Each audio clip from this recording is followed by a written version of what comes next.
Happy Tuesday. Happy Tuesday. Oh my gosh. Happy Tuesday. Victorious voices. Yes, victorious voices. We have made it. Yes, we have. Oh my gosh, I love that for our lives this Tuesday. Knew the continued challenges going on. But the good thing is we're getting high-speed Wi-Fi. I think we found the solution. I think so.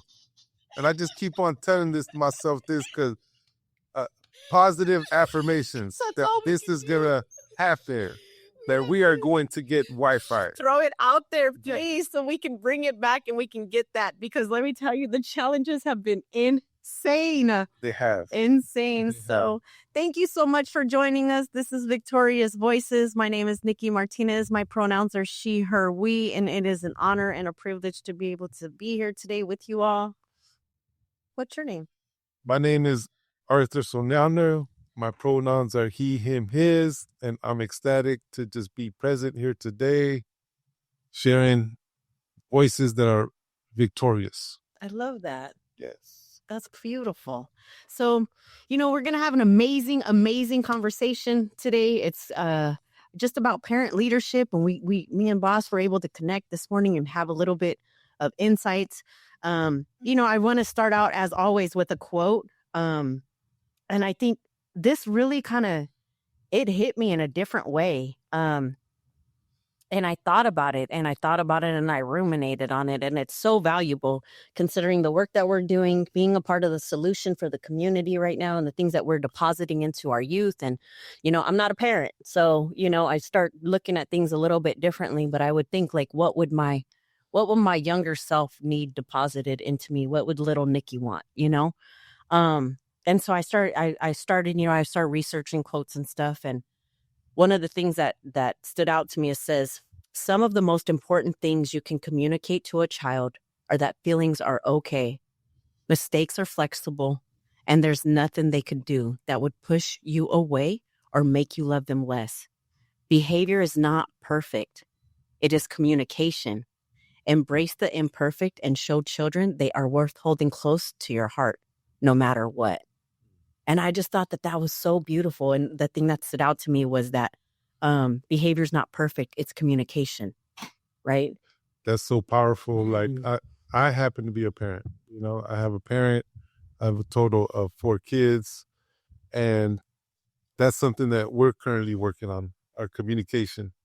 And we even have a process, when there's all these emotions involved or there's angry, confusion, sadness, because them emotions evoke behaviors. And so, when I'm feeling a certain way, I'll be I need my 10 minutes. I need my 15 minutes so I could come back. Yeah. And then have that clear communication. So yep. As a parent, as a family member, it's something that's been working for us. And this is something that we learned through our therapy, our family therapy. So that's a great quote. Yeah. I didn't even know about it, but it definitely connects to home, and parent leadership is important. Yeah. And we'll get to that in a minute, what that means. Yep. Because, go ahead.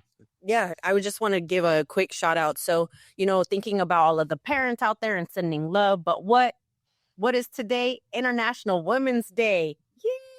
Yay!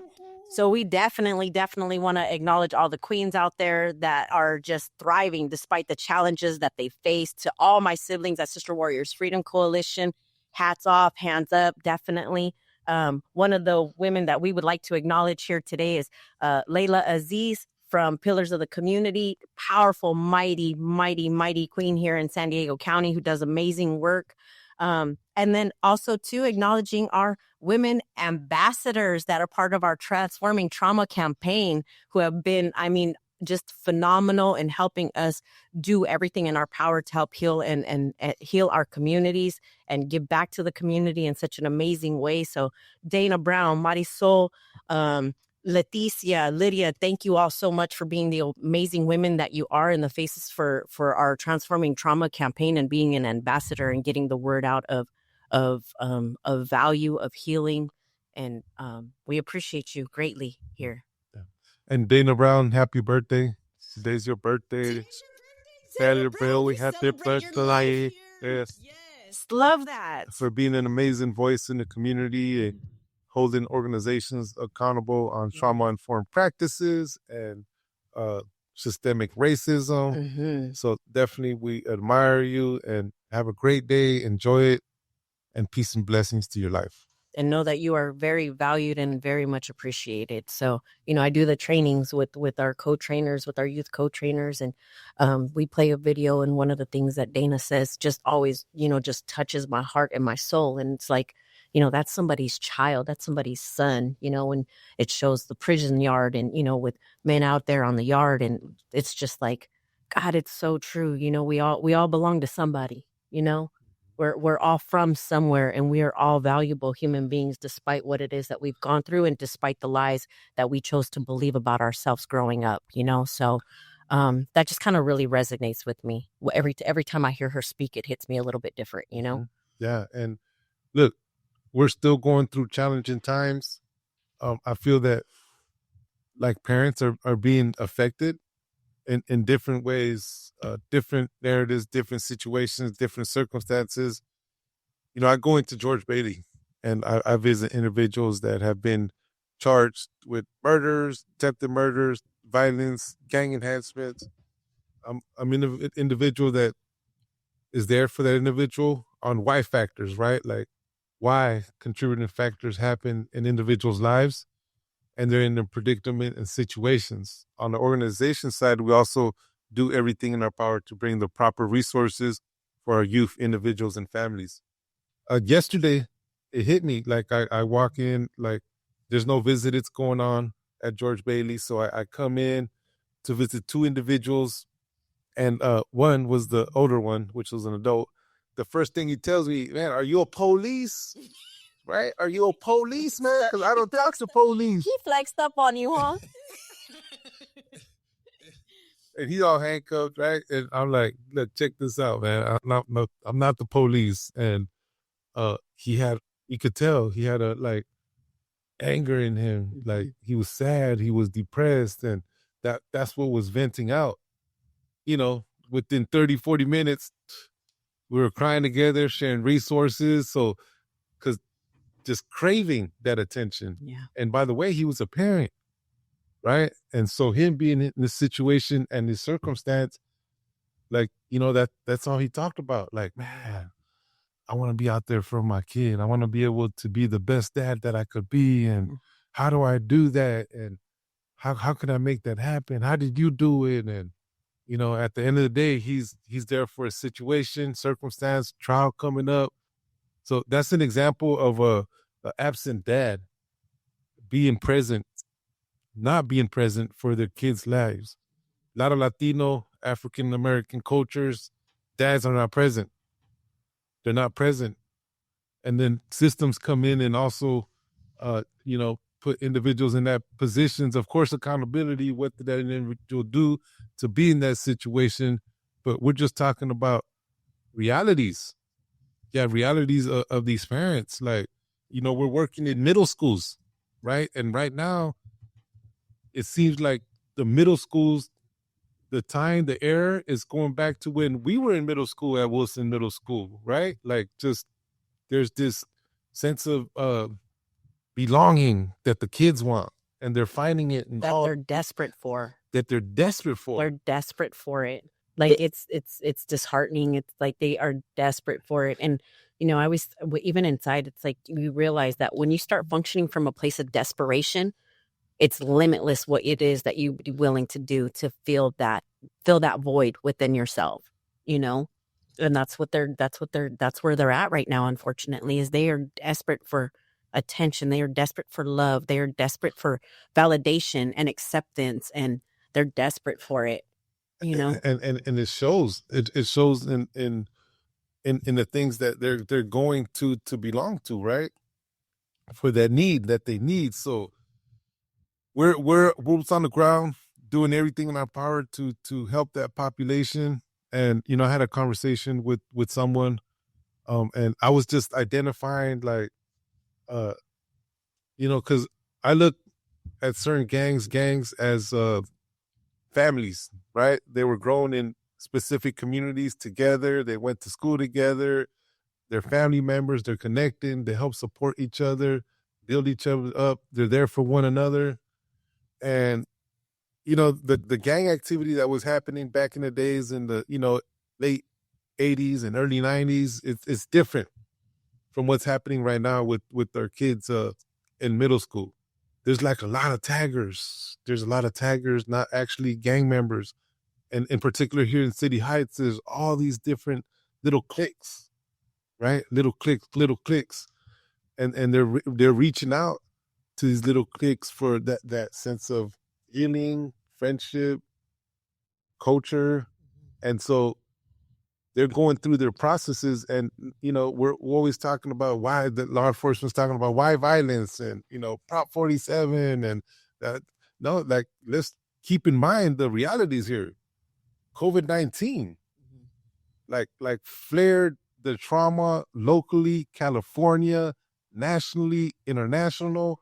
It flared it up, and it had a big part of process of why our kids are going through what they're going through. They were isolated. What does isolation feel like to you?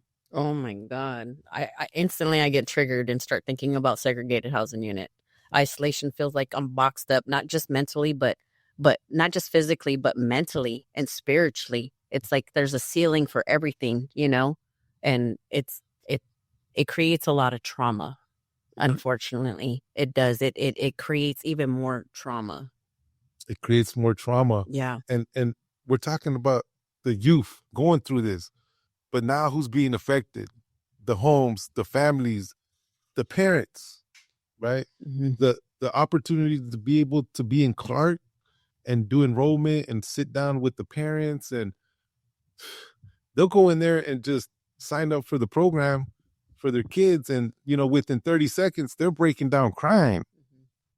Like, because they too are desperate. They're desperate. And they want a solution, and they want their children to be healthy, and they want their children to be functioning to a place of just feeling content. And unfortunately, because of their emotional, I don't even know, like, just vulnerabilities of not having the knowledge of what it is that they're feeling in a community that unfortunately doesn't support the right needs, it creates that harm. And then the parents want, they want to be able to produce something that's going to be and deposit something good into their youth, And at the end of the day, we have youth programs all day, but the solution to healing comes from the families. Yeah. That's just the bottom line. So now things are opening up, right?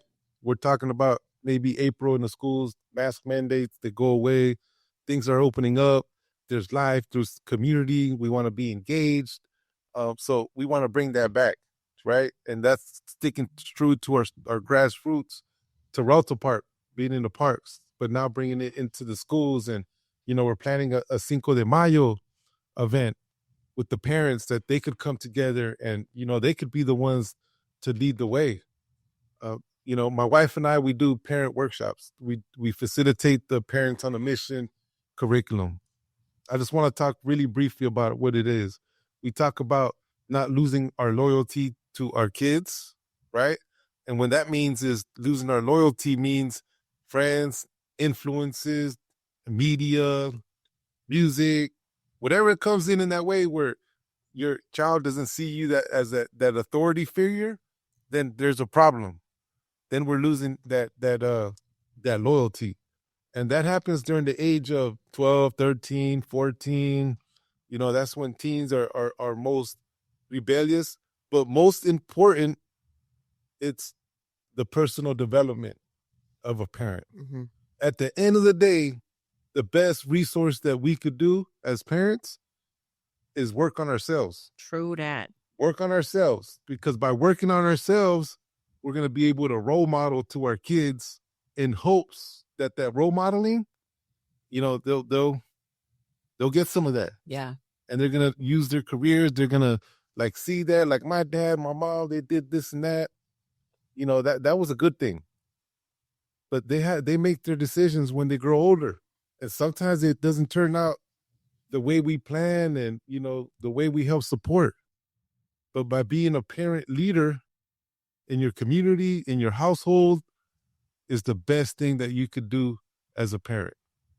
We're going to be facilitating Parents on a Missions throughout the year. We're doing it right now at Rosa Parks. We're going to be doing it at Clark.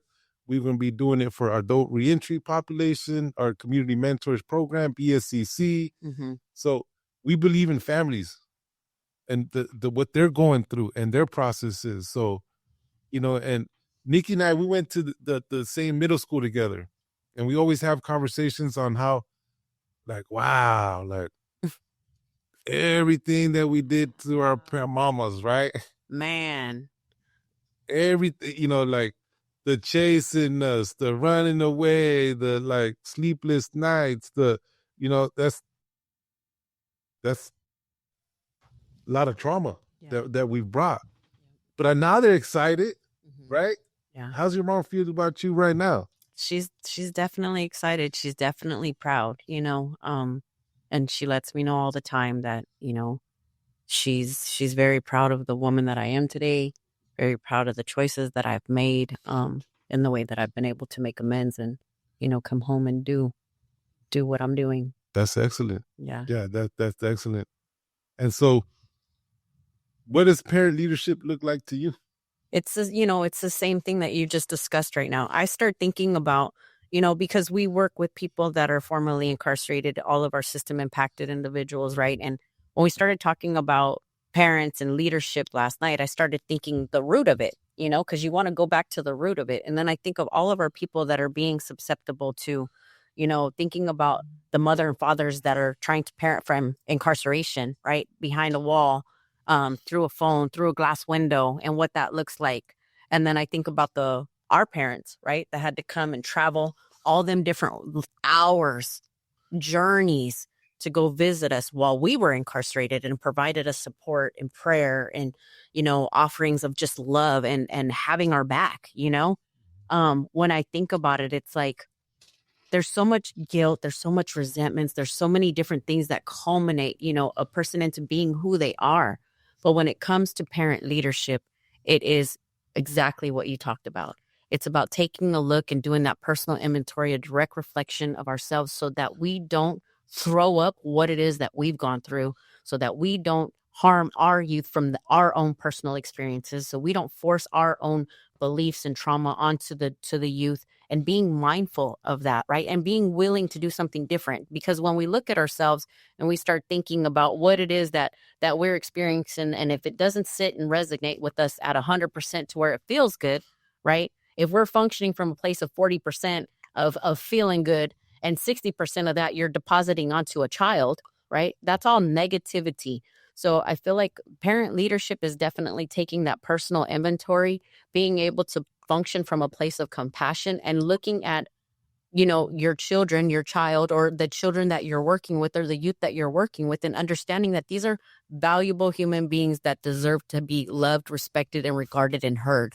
And I think that's the one thing, when we start talking about fighting for the loyalty, there are so many influences, different influences out there in this world. And it's the best thing we can do is model what it is that we want, and what it is that could help, our youth. We always talk about the disciplinary window. We don't want to do anything for them. We want to do things with them and encourage them to get that self-efficacy, right? And that's what parent leadership is. It's understanding that your child is not to, live your life of all of the different things that you wanted to do. It's not to live your dreams through them. It's to help them be the best version of themselves that they could possibly be. And how do we do that?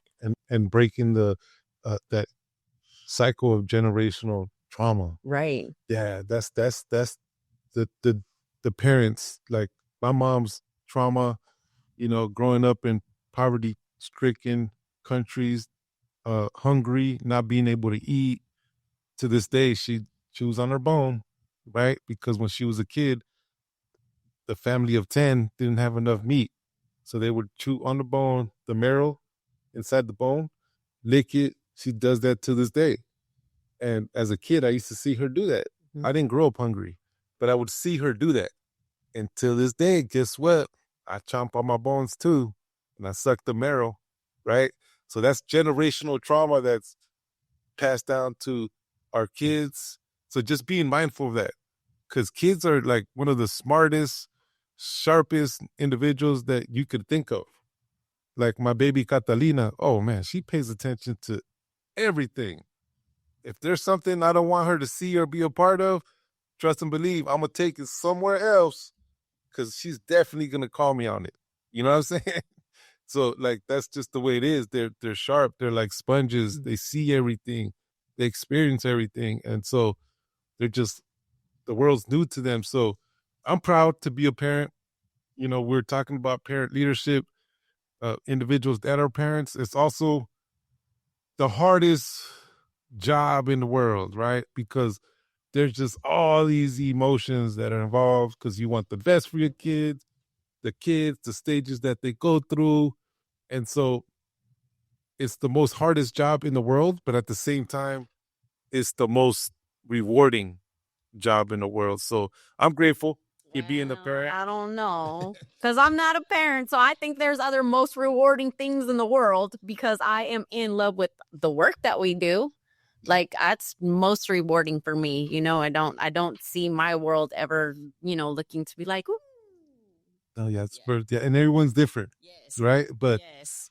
and Niki took the Parents on a Mission curriculum, I right? did take it. And how did you're not a parent? No, I'm not a parent, but I knew the value in that curriculum. I was able to see it, and I also, because I work with the youth, right? And my babies, everybody always says I adopt them. I do adopt them. The youth empowerment, I love our babies, and I love them, and I regard them as if they were my very own, and I seen the value in the Parents on a Mission because you know what? You can't never have too much knowledge, right? And if you're being a being in this world, you're interacting with other human beings. And what does that look like? And I want to be the best version of myself for every being that I come in contact with, and that's youth included. Yes. Yes. So we're looking forward to this year, expanding our parent component, reaching out to different parents, working with our youth, individuals, and families. We have to it's the whole wraparound service. Yep. We need to be connected with the youth and the parent too and build that communication. So parents, Niki's quote, it reflects on the topic today. Parent leadership, communication is big. And yes, there's frustration if they don't clean their rooms, if they don't do something, if they yak back, right? Yak, yak, yak, yak, yak, yak, and it gets you really frustrated. I'm talking about myself, right? Just take a deep breath, do some reflection, and build that time where that communication is had on both sides. They're communicating, you're communicating, there's understanding, and we're moving forward, right? Yep. So that's my take on today, my advice that I could give as a parent.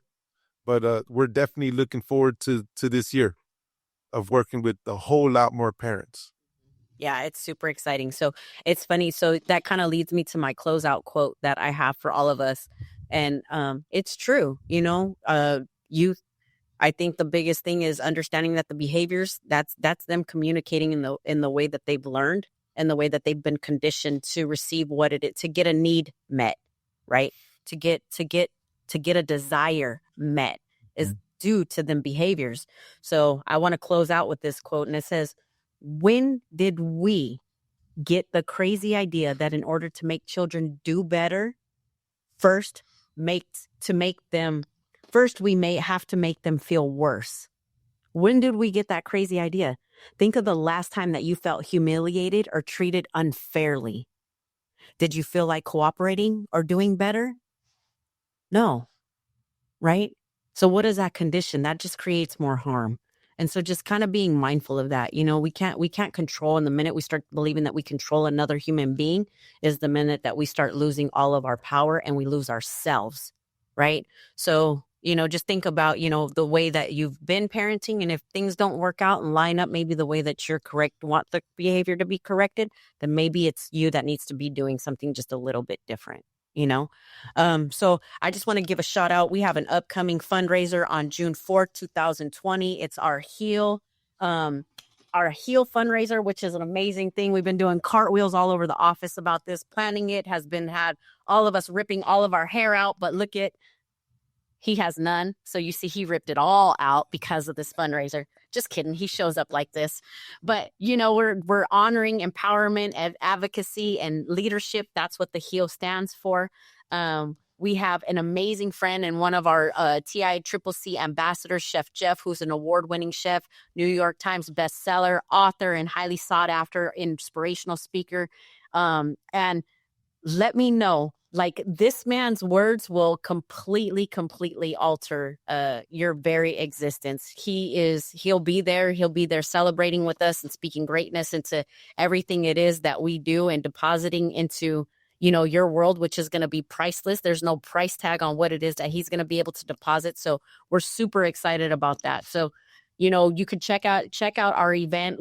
Go to our website and you can get more details about the event and you can schedule something. You have something you want to say, boss? Oh, when the event goes on social media, please share, get it out to your networks, professional networks, family members. It's going to be a great day. There's going to be great food, music, entertainment.